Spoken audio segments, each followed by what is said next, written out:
میرے نبی پاک علیہ السلام نے فرمایا قبر میں رہنے والا مردہ اس طرح ہوتا ہے جس طرح دریا میں ڈوبنے والا کشتی اور سہارے کا انتظار کرتا ہے، قبر میں لیٹا ہوا دعاؤں کا انتظار کرتا ہے۔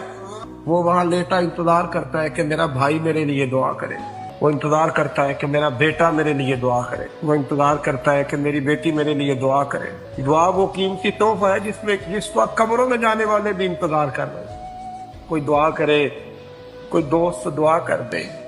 اگر کسی کے بچے لیٹے ہیں تو وہ ماں باپ کی دعاؤں کے منتظر ہیں، دوست لیٹے ہیں تو دوستوں کی دعاؤں کے منتظر ہیں۔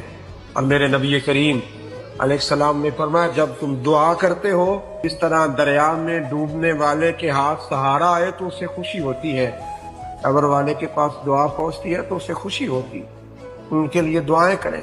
میرے نبی پاک علیہ السلام نے فرمایا میری امت قبروں میں گناہگار جائے گی، نکلے گی تو نیکوکار